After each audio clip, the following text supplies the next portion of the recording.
জি, পর্দা করাও ফরজ। পর্দা করা ফরজ। আমি বোনদেরকে বলি, বোনেরা আপনারা অনেক দামি, দামি জিনিস কেউ খোলা রাখে না। রাখে?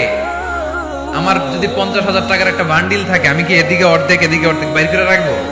আমি একবারে ভিতরের পকেটে রাখবো, ঠিক কিনা? আমার যদি হীরা আর জহরতের কিছু জুয়েলারি বা অর্নামেন্টস থাকে, আমি কি এটা হাতে নিয়ে ঘুরবো?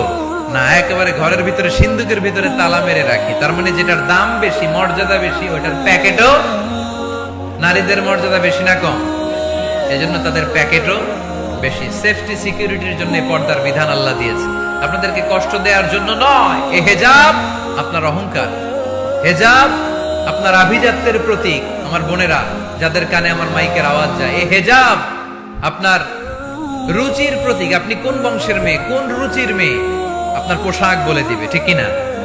বোরকা পরা একটা মেয়ে যখন রাস্তা দিয়ে হেঁটে যায়, কত ভদ্র লাগে, কত মায়া লাগে, শ্রদ্ধায় আর সম্মানে মাথাটা নিচু হয়ে আসে, ঠিক কিনা? বোরকা পরা মেয়েদেরকে ইফটিজিং করতে দেখছেন?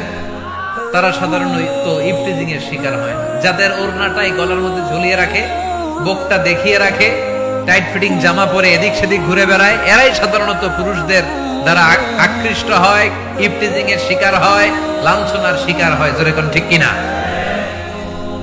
এখন পর্দা কতটুকু ফরজ? সবচেয়ে ভালো পর্দা হচ্ছে, আমার বোনেরা, শুধু চোখ খোলা রাখবেন, চোখ খোলা, আর বাকি সব ঢাকা, হাতের কবজি খোলা, এতটুকু। তবে বিষ্ণু ঈসা ইসলাম এটা রুখসাত দিয়েছেন, কেউ যদি চেহারা খোলা রাখে এটাও পর্দা হবে। শুধু চেহারাটা খোলা আর হাতের এতটুকু খোলা, কবজি পর্যন্ত, বাকিটা ঢেকে রাখতে হবে। এটাকে বলে রুখসাত।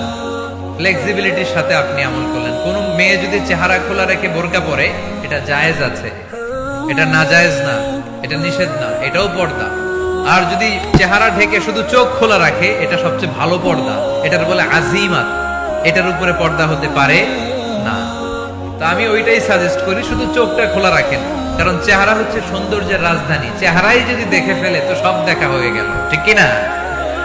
তবে কোন বোন যদি ওই হাদিসের উপর আমল করে, যে হাদিস বলেছে চেহারা খোলা রেখে বোরকা পরা যায় আর হাতের কবজি, তাকে আপনি জোরাজুরি করতে পারবেন না, ওইটাও পর্দার অন্তর্ভুক্ত। বুঝতে পেরেছেন? আল্লাহ তাআলা আমাদের সবাইকে কথাগুলো বোঝার ও আমল করার তৌফিক দান করুক। আমরা পড়ি আমিন।